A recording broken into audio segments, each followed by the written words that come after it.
Oi gente, tudo bem? Meu nome é Jason Gilbert, eu sou quiropraxista oficial do World Surfing League, o WSL, e através dos meus 20 anos de experiência com atletas profissionais do World Surfing League, eu sinto privilegiado de ter aprendido tanta coisa dos atletas. Nessa entrevista, eu vou entrevistar Kelly Slater, alguém que admiro muito, e alguém que já aprendi muito também na carreira dele, que eu sigo desde que ele entrou no circuito. Eu vou repassar essas dicas para você. Nessa entrevista, a gente vai olhar várias coisas que Kelly tem aprendido na carreira dele e também a vida dele, e ele está implementando com sucesso a vida profissional, ok? Para poder surfar no nível elite com 50 anos de idade, que ele está fazendo ainda, mas também as coisas que ele tem aprendido que está fazendo muito sucesso para ele em outros aspectos da vida dele. Estou certo que você vai gostar dessa entrevista. Eu aprendi muito, sempre estou aprendendo. E a missão que eu tenho é repassar a informação que eu aprendo de meus clientes, seja surfistas profissionais ou qualquer outra pessoa, para você ter a melhor vida hoje, mas também investir na sua longevidade.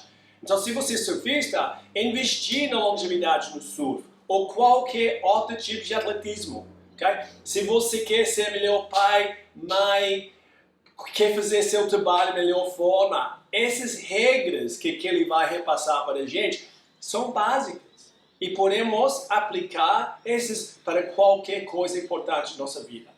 Então, espero que você goste da entrevista. Realmente, como eu te disse, eu aprendi muito e estou certo que você vai gostar também. If we're surfers, one of the things that we most want to do is be able to surf and do other things we love all of our life. And it's one reason why I wanted to speak with Kelly. Kelly and I have the same age. And, well, more or less, you're 51 now. Just turned 51 this week, right, yeah. 53. And I don't know about you, mate, but back in the day, let's say when I was 20, there's no way I imagined back then that I'd be as active and as energetic as what I am now. Yeah, for sure. I mean, when I got on tour, a lot of my sort of adult life really started at that time, right? I got out of high school, I started traveling around the world, being by myself, figuring out how to be a man and learn about your diet, learn to take care of yourself, you know. And I thought I had a decade. I thought I had 10 years till I was about 30 years old. Okay. Yeah, because I was traveling with Tom Carroll and Ross Clark-Jones and Jeff Booth and Dave McCauley and all those guys, and they were getting up to, well, Jeff was a little younger, but Tom's generation, they were all like, you know, around 8 years older than me. Sure. Maybe 10 years older than me, and so they were all getting ready to retire. The first year or two that I was on tour, those guys all started retiring. Sure. So I just thought, well, that's the career. Yeah, that was ending. the reference, wasn't it? Yeah, and I'm over 20 years beyond that. I lend that to, obviously, learning about my diet in my early 20s. My real change of understanding and education around diet was when I was about 23 years old. I was in a health food store getting a juice and probably whatever the dirtiest thing they had was besides that. But is it a health food store? It was like sort of the health food market in Encinitas. Like my girlfriend at the time lived in Encinitas, and this place had pretty good food and anyways, I got a drink and I was waiting for my food to be delivered, and there was a cassette tape by a guy named Dr. Joel Wallach, who maybe, I don't know if you ever heard of him, but he studied longevity in people and animals, and he had done 3,000 autopsies on humans and 17,000 animal autopsies in his career. Yeah. And he discovered basically no one dies of old age. It just doesn't happen. And he explained all these nutrients that you don't ever hear about that are absolutely important. Sure. That you need to replenish, especially as an athlete, because you burn so many more calories and so many things out of your body. So he explained all these diseases and how they were connected to different deficiencies in your body. And that $1 cassette tape literally changed my life. Really? Yeah. It's incredible. We look back, sometimes they're the little things, a phrase from someone you admire, a cheap investment, a chance book that somebody gives you, or a film. Yeah. And they back then, so let's say that was... Bitcoin in 2009. No. $1 worth is now worth like 400 million. Yeah, true. So, mate, this is really important. Back then, I imagine, because in my case, and I imagine yours and other people's, it's a process. Yeah. So you would have been fed a certain amount of information, which would have made a certain amount of sense. You would have gone with that. And then did you have something else after that you thought, oh, okay, and that opened your eyes up to other things, other techniques? Well, so many things were to build the whole for me, and that was that I wanted to have the best career it was that I could have. There was a number of things that lined up in my life to create my vision. Yeah. And part of that were bad things, negative things. You know, heartbreak from a relationship that broke up. I was engaged when I was young. Yeah. At the same time we split up, I found out that I was in debt and broke, and all the money I thought I had made was gone, and I had to kind of start over. So I had this kind of shitty story turn good for me, really. Sure. Basically, I put all my energy into competing, and I thought, you know, I have this one skill, talent that's better than anything else that I have, and I can maximize this to create a career, to, you know, make myself feel better when I feel like shit. Yeah. Surfing's the funnest thing. Feel less shit. You feel less shit, yeah. Things I mean, then fix it, but you know, for me at the time, it was the cover to get myself through tough times, and competition was the outlet for it, and you know, the success from winning contests made me feel like I was being productive and accomplished. This was something conscious that you invested in, knowing that it would have a good return. Yeah, so that's where I was getting, is that all those things together, I went, you know what, I have this pie and I got to fill it up with all these things. Incredible. And I just thought, what are all the things that go into my surfing that can make it the best, and I can have the ultimate result for myself? And diet became a huge part of that. And I started reading books about about health, about food combining. I got really, actually the very first thing that ever interested me about diet and health was food combining, that I learned probably sometime in the 90s also. I started learning about trofology. Yeah, it's about the same time I heard. Carbs, yeah. Big difference. And started hearing about the Gracies when I went to Brazil, and they had the Gracie diet. The Gracie diet was just don't mix proteins and carbs, and then eat fruit by itself, and don't eat. And then if you get really into it, you don't eat subacid fruits with acid fruits, no citrus with an apple, for instance. And then I got really addicted to it in the late 90s, and I started mixing all the things I knew about diet together.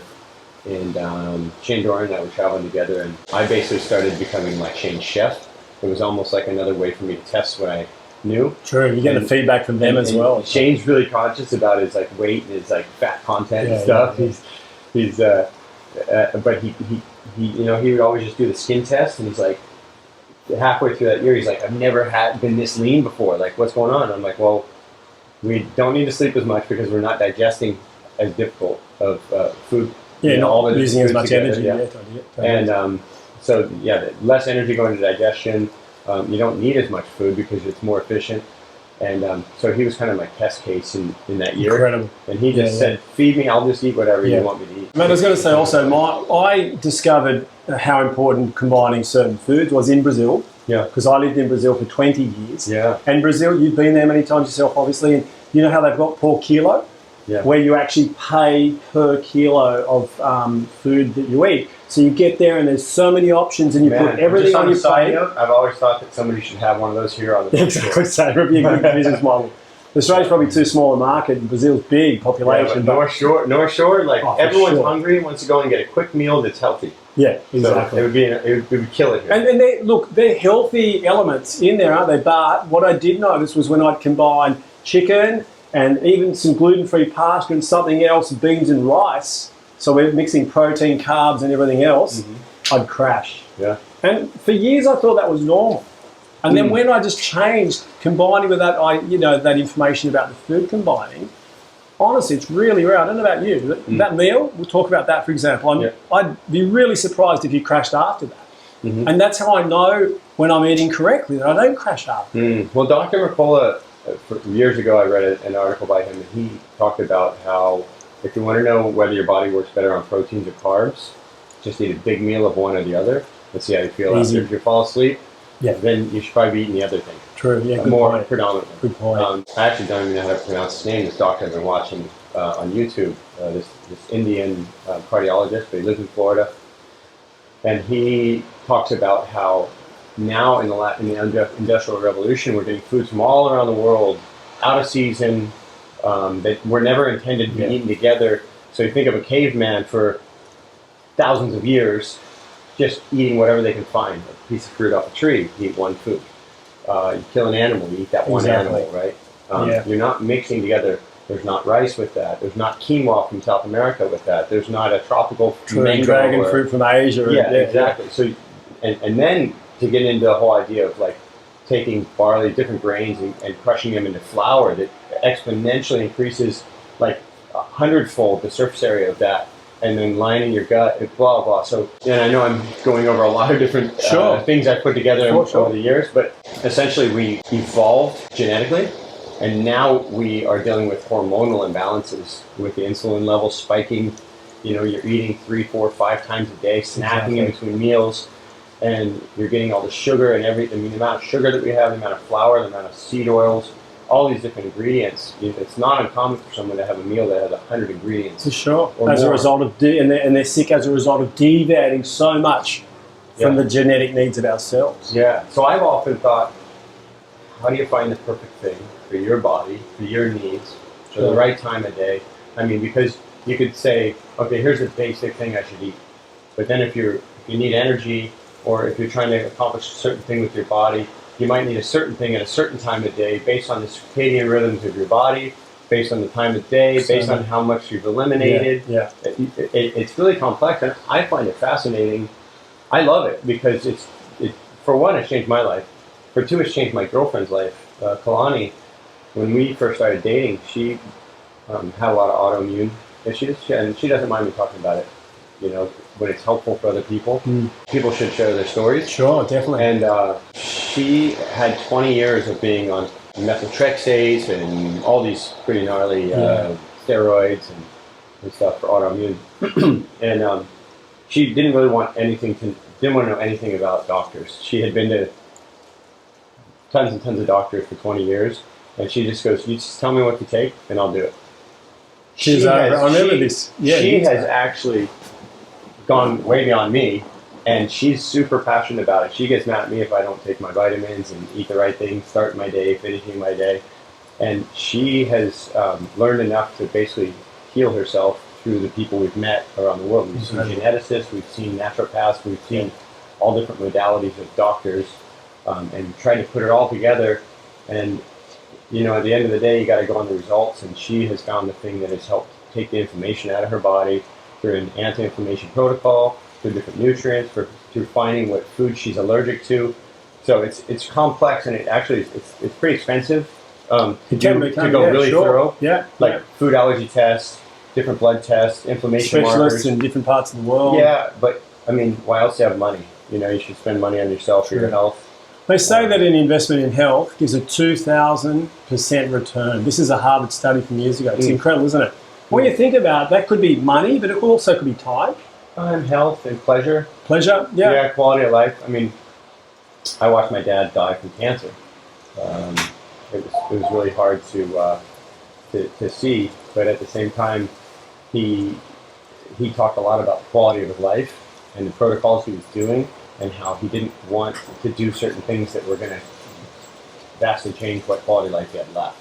So at some point, we all get to this point where, I mean, you can die suddenly from something, get a car accident or whatever, but if you realize that your health is diminishing and you have to make choices in order to figure out how you can enjoy the most out of life while you have the thing and you're ultimately going to die, then the path, I'm not saying it's clear, but you definitely make decisive action to improve your life. And it's better to do that. I mean, I've been really conscious of that for 30 years now, to do that ahead of time, not when it becomes...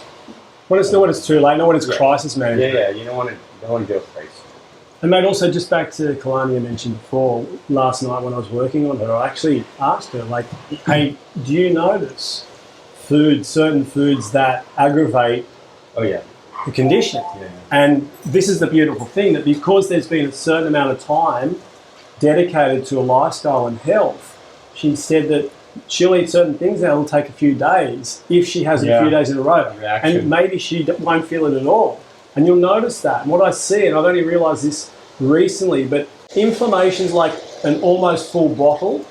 Let's say, if the water's almost at the top, anything's going to make it spill over. That's when symptoms start. But when we go those hard yards and get that inflammation down, our body's a lot more tolerant to those times when we're travelling. Because I imagine when you're travelling, it's not always possible to eat the way you want to. Yeah. And it's a beautiful thing. Your body always has that capacity to heal if you remove the blockage.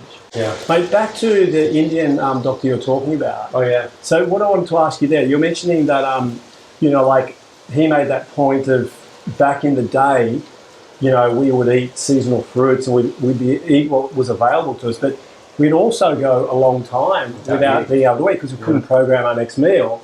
That reminded me of the chat we had last week in regards to your experience with fasting recently. Yeah. Could you tell us more about that? How many days was that? Oh, I just did 4 days. I just wanted like a kickstart. Sure. I just did 4-day water fasts.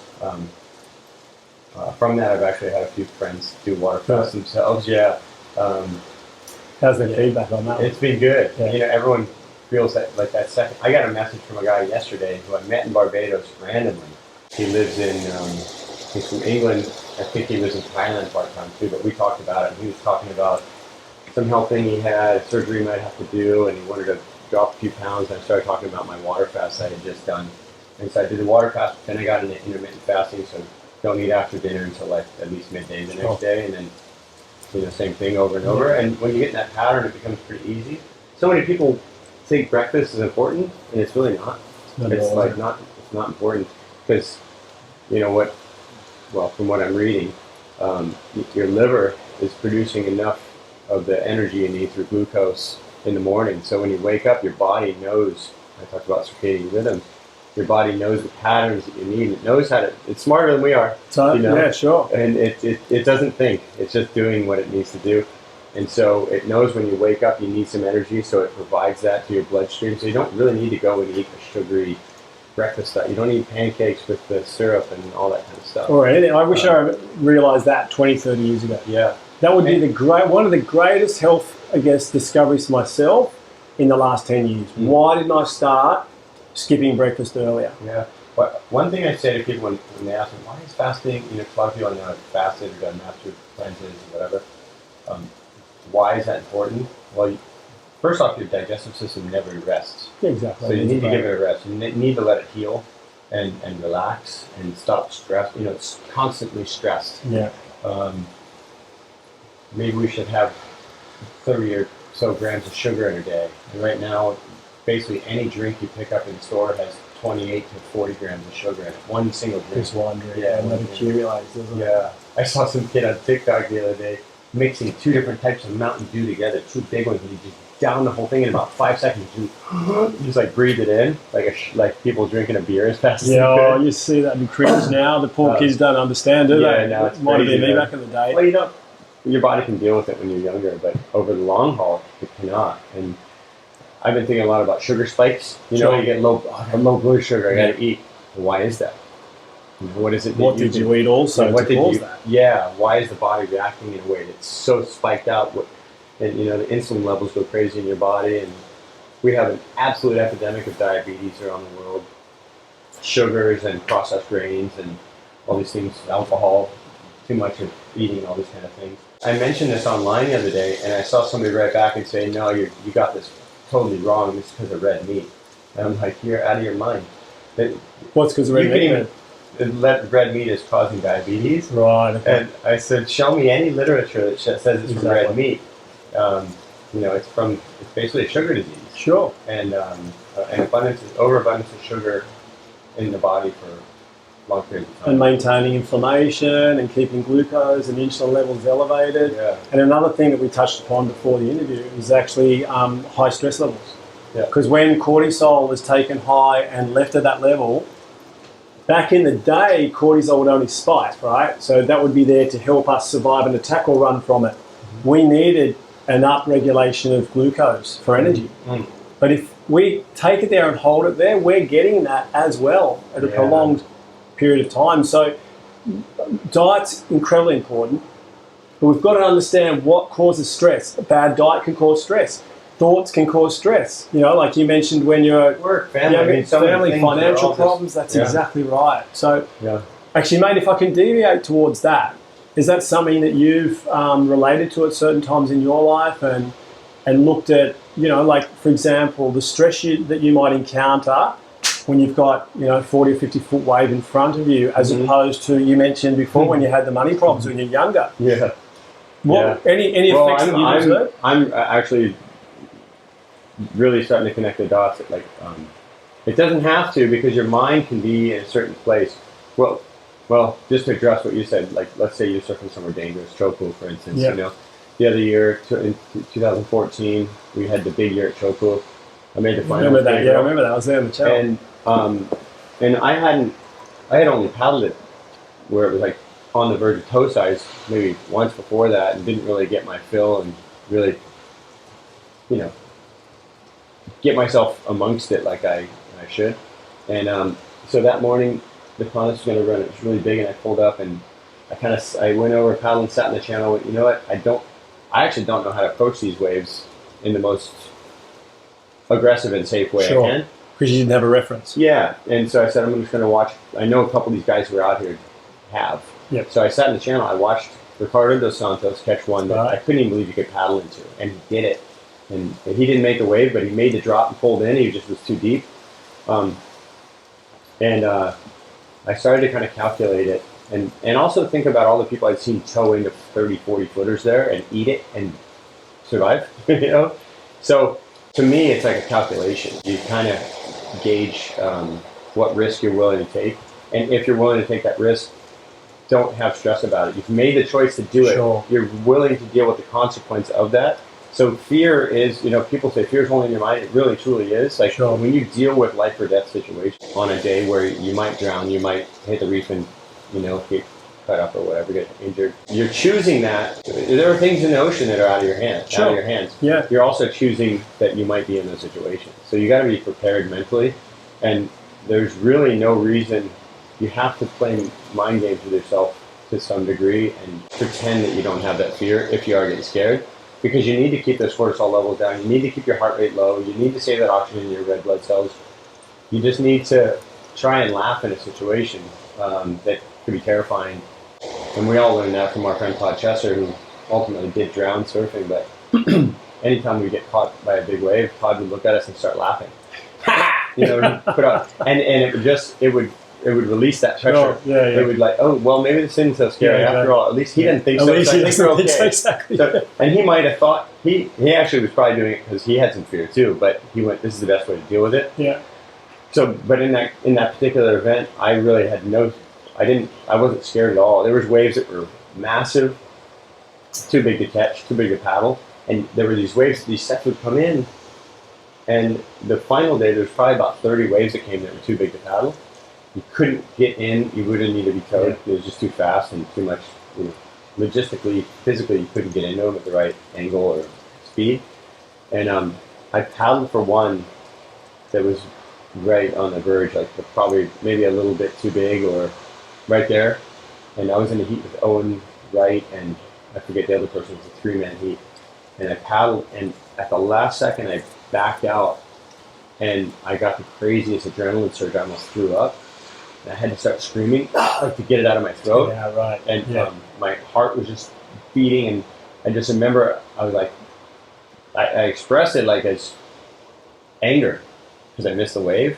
And Owen paddled out to me, and he goes, "You're glad you didn't go on that wave." Yeah. You know, he got out of the contest role, and he went, "Good choice." Yeah. And I was like, "Oh, thanks. Like, thank you for that." He's like, "Yeah, you would not have made that." Mate, I was there, and I can relate to everything you're saying. Yeah, it was so intense. But I made a choice that I was not scared. Yeah. Because there's an edge of the reef.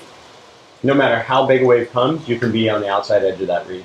And it's not far to paddle onto the reef to catch those waves. So I just went, the waves I'm going to choose to go on, I'm not going to be scared. I have to be in the moment and not worried about the outcome. I just got to live it. And everyone has their own way of dealing with that. For that particular day, that was my way of dealing with it. And I got done and went, wow, that wasn't even scary, even though it was max size to paddle. Yeah. And mate, in regards to other techniques other than using your rationale and experience to work with stress, let's talk about or think about breath work, cold, hot saunas, for example.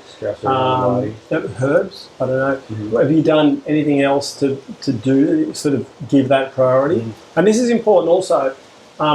especially as men, testosterone is suppressed by cortisol, elevated levels of it. I see it all the time where guys are training really hard, but they're training too hard, or marathon runners. Yeah. And they're just past that point where they're trashing their bodies and their testosterone's on the ground. So a lot of what you'll talk about now, we could even add to, will help for that also, which is important. You know, testosterone is not just to have muscles, it's obviously for heart health, brain health, there's receptors all around our body.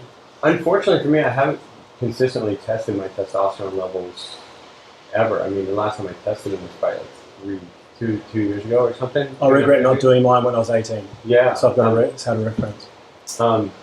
I would love to have a reference to that, but then obviously we can't do any kind of TRT or anything like that, and I don't think I'd want to, because I wouldn't want my body to rely on something that I can't produce. True. And then if you read about the cold therapy, there's this guy named I think his name's Tom Seeger. Rogan was recently posting some stuff from him, but this guy had an elevated PSA count. His testosterone was about 540 or 580 or something like that, and he decided he had read these Japanese studies on cold therapy, and he thought, well, I'm gonna do this. So he did keto diet, and he did ice therapy, which it's become like his norm. He just does it all the time. He elevated his testosterone to 1200, 1150 or something. Is this the guy that would do it before training and then go and do weight training after? Yeah, he's not into crazy training. I don't think he changed a whole lot other than his diet and that. Sure. I'll show you him on Instagram. Yeah. I think his name's Tom Seeger. I just started following him. But he posts all these studies that have been done about this stuff, and he got rid of his elevated cancer level, the elevated PSA, and then his testosterone more than doubled, or just about doubled. It was like 600 to 1200, and that's like an 18-year-old, 20-year-old kid. Incredible. So that was done just totally natural, and he has no reason to lie about that or whatever. How old was he, mate? He's 53 or there something. You go. So that's so important to know and encouraging that we don't have to accept these things as part of aging. And we're hearing it all the time. Examples like yourself, Kelly, and other people who we have as references to see what they're doing and if they're doing it successfully. And this is a time where, you know, society's probably the sickest it's been ever for multiple reasons. Yeah. But it's also making us more aware of health. And what I see, mate, is a challenge, and, you know, give me your opinion on this as well, but too many people see the health profession as people who can give us advice on health. In reality, most of the health profession focuses on disease. That's their paradigm, whether they're an allopathic doctor, an allopathic naturopath. I'll tell you a quick story about that. You know? A friend of mine has high blood pressure, and he has for a long time, but he's just sobered up, but he's an alcoholic, drinks way too much, shitty diet, not working out like he used to, carrying an extra probably 50, 75 pounds from high school, maybe, I don't know, something like that. Yeah. Big now. He used to be thin when we were in high school. He's a little older than me. He's one of my brother's buddies, and he goes, you know, I got this amazing doctor, Kelly, because my mom had some things, and he goes, you know, maybe she could see my doctor. And I said, well, why? He goes, well, without him, I would be dead by now. He goes, he has me on 3 different blood pressure medications. And I said, well, how long till you can get off them? And he said, oh, never. I said, how amazing is your doctor? Like, that he's going to get you addicted to these. Your body's going to be physically addicted to these things that you can now not produce if you don't put the right things in to change the system. And he's just dealing with the symptom and covering it up. And I said, dude, this is going to end up giving you like a heart attack or something in the long run, and it's going to cut your life short. And he just like kind of tripped out on me. And I'm like, listen, you want to, if you're going to have a great doctor, you want somebody who can show you the problem, give you a pathway to get off of it, and not rely on that person. And that's just the way I see it. I mean, I know that every day. I know there are things like, look, you're born with diabetes, the type 1 diabetes. You're not going to just fix that by eating the right thing. You know, you need certain chemicals in your body. But when your body has gotten used to, when it's adapted to something that shouldn't, so he has some other problem going on in his body, and he doesn't have a holistic doctor helping him figure out what that thing is. And that's where it like starts to piss me off when I have friends who are in this situation. It's frustrating, isn't it? It's so frustrating because, you know, you care about people and you want to see them have a good, healthy life. You know, this guy's not surfing like he used to. He's not able to be as physically active as he was before, and you see it all too often. People get stressed with work. They get stressed with their marriage, their kids, their obligations financially. Yeah, and it sort of gets away from them, doesn't it? They get distracted. Yeah. What's important to add, guys, is that I'm sure you'll agree on this one, but without medicine, we'd all be lost at certain times. Absolutely, you know, surgery, emergency, saving lives when they're in a critical state, when we've neglected our health. Yeah. Great, but my point is, if we've got most of the health profession focusing both things can be true. Exactly. But when most people or most health professionals are focusing on disease, it's like having house fires that you call the fire brigade for, but do the fire brigade help you rebuild the house? They don't. Yeah. And that's not a doctor's fault. They're responsible for what I mean. Clean the oil up that hasn't burned yet. Well, this is it. You know, they're not looking for the cause. It's not within the allopathic paradigm, is it? So this is where it really depends on us to go outside of that and learn about our health. Mate, it's obvious in what we've chatted about health. You've done your homework, you've learned, and you've equipped yourself with information to be able to look after your health so that you don't get sick. Yeah. Of course, accidents happen, you can get an infection or something like that. But I feel that if more people understood the rules, the pillars, and this chat we're having is basic. We're talking about food, mindfulness, exercise, and body awareness, you know? Like body awareness. What things have changed in your body, what things you're concerned about. Is your cardio the same? Joining the dots. Is your mind as clear as it used to be? You know, what injuries do you need to go back and deal with? You have, I mean, for me, like I had a broken foot, right? And I have some serious scar tissue in there, so that's something I need to constantly deal with. And all these things build up, and at some point they can overwhelm you if you don't address each one separately. Yeah, exactly. And the whole thing entirely. Exactly. People have this idea that, like, I don't have injuries, I don't carry injuries, or I fix them all. Why is that, mate? Because you still perform? I have an issue in my hand right here. I still have the foot deal. I have Osgood Schlatter's here in my knee that looks pretty funny. Actually, I realized my quads are really tight, so it's like acting up on me right now. Okay. So I woke up this morning, started stretching my quads out. I'm like, well, I know that fixed it before, so I'll start there. In regards to back pain, what about back pain? I have scoliosis. If people, you know, I'm gonna actually find and post an X-ray of my back so people can actually see, because I've talked about it in the past. Like I have a torn labrum. I had a surgery on it 20 years ago. I tore it a few times through my 20s, like 3 or 4 times. I ultimately had surgery on it. I tore it again at Bell's last year, the heat I lost last April, and actually I wasn't sure if I'd be able to surf at Bell's in Margaret's because of it. Or if I had won that heat, I probably couldn't have surfed the next day at Bell's. I could barely walk. So I have injuries too, and mate, in regards to those and your spine, what's your go-to? You got back pain. Who have you gone to? What have you done yourself over the years? Inflammation is a big one. Yeah, my lower back. If I get really inflamed from bad diet, bad sleeping patterns, too many plain plates, too much stress, cortisol levels, my back will sometimes seize up. It usually happens about maybe once every year, 18 months, where I just get overwhelmed with my life and my stress. And you can pinpoint why when that happens? Usually? Yeah, generally I can. It's a combination of those things, being overly active, not getting the stretching, not having the right diet, not sleeping enough, not bringing the mind down at night. Sure. All those kind of things. I've had it happen to me at J-Bay a couple years ago. Luckily, they didn't run my heat that day. They were 50-50 on running, and I had to surf against Italo Ferreira. And I was like, if I'm 100%, that's a hard heat. But if I'm at 5%, it's impossible. And I actually couldn't have surfed. I couldn't walk down the stairs or back up. Wow. I literally, for 24 hours, the night before and then that day, I walked down the stairs one time, stayed there all day, or back up the stairs one time. Like, couldn't go up and down the stairs. Wow. Yeah. And what exacerbated that? It happened to me at Surf Ranch too. Sure. It happened the day I surfed, like after I surfed, and the next day I didn't have to surf, and I was like, I'd be screwed again. No way I'd be able to surf. It's usually from just being overworked, overstressed, in my mind. Combination, yeah. A lot of it's in my mind, being too active in the mind, because that creates the stress and the cortisol. And it'd be interesting if I had cortisol levels read on those days to see. But yeah, sleep patterns are super important. Recovery is super important. You know, everyone's starting to wear Oura rings or the Whoop or their Apple Watches or whatever, and getting feedback and people are starting to really see those They patterns really for are. themselves. Yeah. You know, anyone can go and get those things and start to So important. try to reboot their system. Yeah. You know, biohack yourself. I was having a chat with Nathan Florence the other day, actually. It's really encouraging to see people like him and so many others, like you mentioned, that we're talking about HRV, you know, heart rate variability. Hey, how is it in these times? John, they're both super into That's it. it. You know, are you rested? Super into it. It's good when you have some people around you that are doing those things, because then they normalize.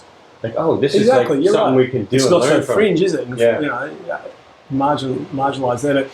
What's interesting also is that with that technology, we know when we can push ourselves.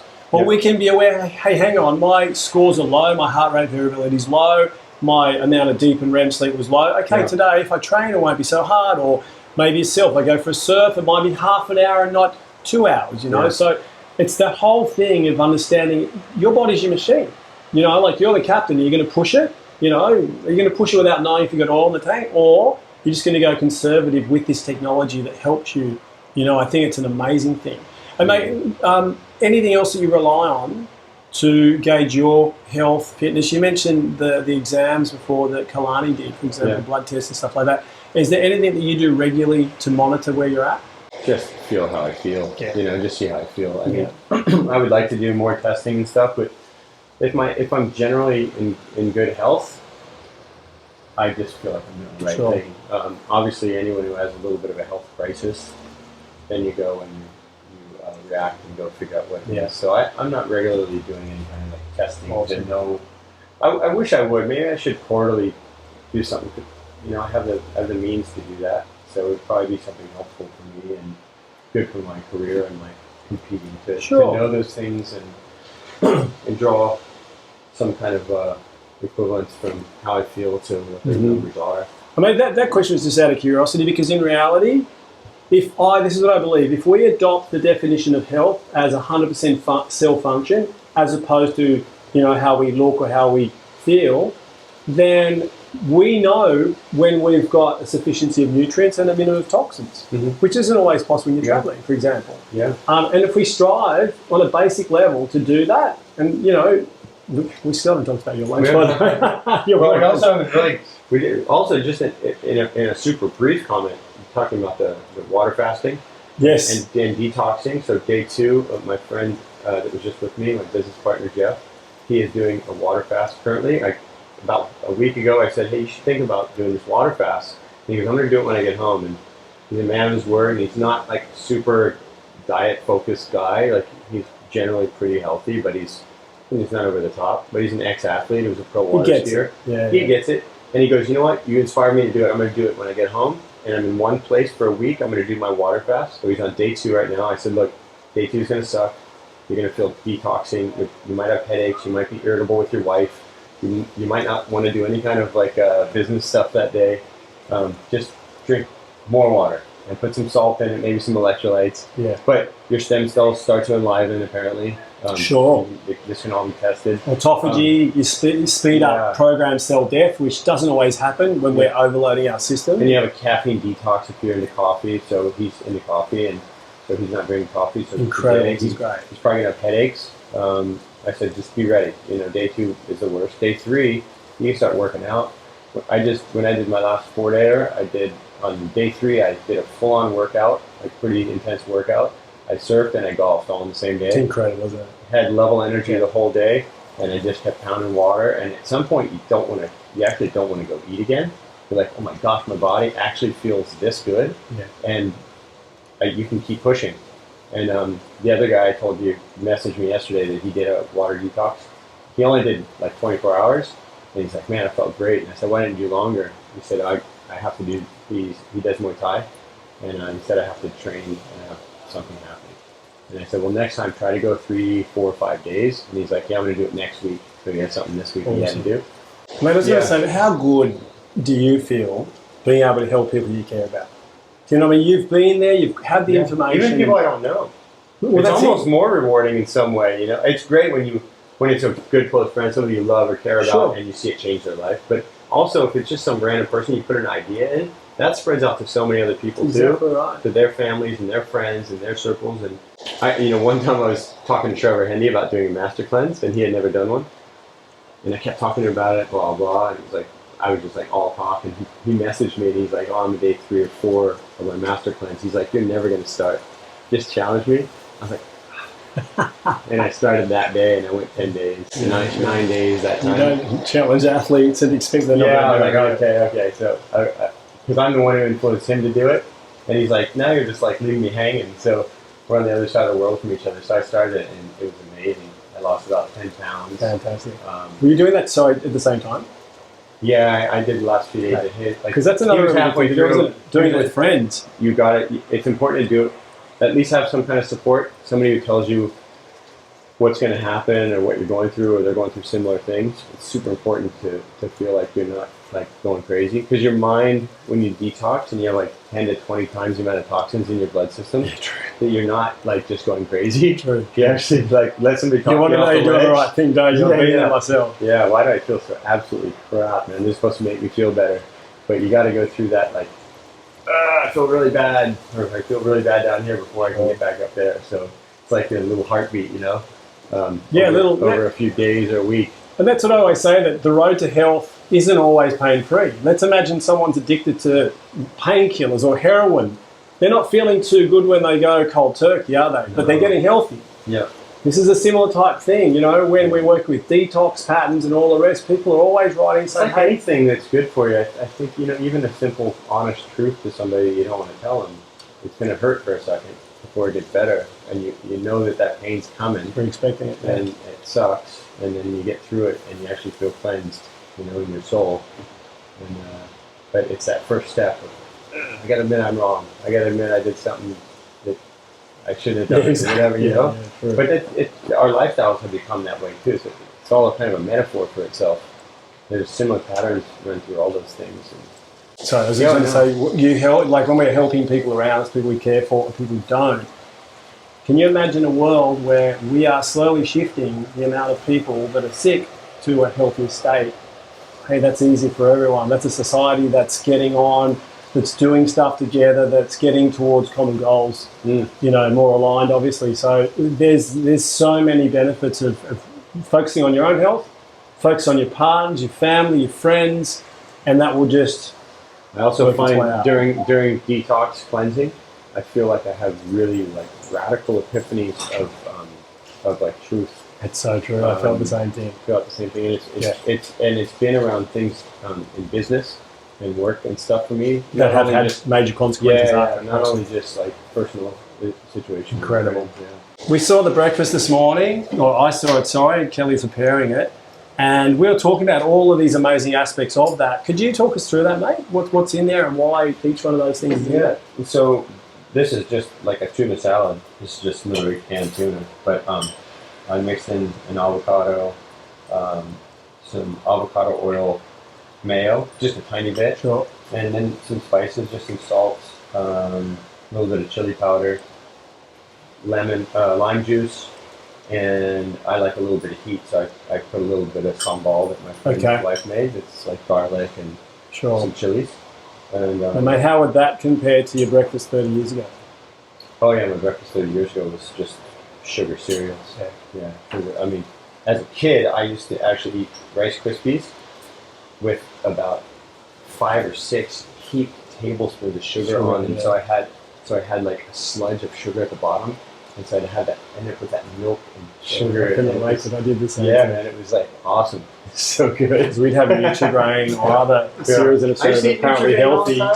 And I was, before I knew, I was basically sold that Nutrigrain was really healthy for me. I didn't think about the sugar content and the flour that's in it. Healthy people are promoting it. Yeah. You look at that and okay. My boy Trevor was on the Wheaties or one of those. I don't know what, not Wheaties, but... And mate, I distracted you there, but what do you feel from that? What's in there that you're consciously aware of that's going to benefit your health or help you? Well, you get proteins and the fats. Basically. Okay. So that would be a pretty well combined food combined. Would that be like a preheat type meal? Yeah, I mean, in the morning I would think like proteins tend to give you a little bit of energy. Sure. And some healthy fats there. There's the avocado. Yep. So, and occasionally I'll just wake up and eat some papaya. I like papaya a lot. Sure. Pawpaw, as you call it. But yeah, sometimes in the morning I will just do fruit. Awesome. If I have breakfast. Yeah. The fruit's cleansing and Full of enzymes. yeah, It's light, easy to digest, isn't it? Yeah. So, Mate, it's been incredible. Thank you so much for the insights. I really appreciate it. I'm sure so many people will as well. Just, I think, leaving you with the last word. You know, I'm not a person. I'm not a scientist. I'm not a doctor. I'm not out there doing a test myself. It's more like I do tests on myself a little bit, but not doing actual studies. So for me, I'm just a person who exposes myself to a lot of information, and I try to compile it down to something that works for me and works for other people. And if it speaks to someone and it inspires them to look into something great, then that's really kind of the extent of it. Yeah. Thank you very much, man. Thanks, buddy. Appreciate it. All right. Obrigado por assistir. Eu espero também que você gostou. Ok? Kelly tem tanta coisa para repassar, hein?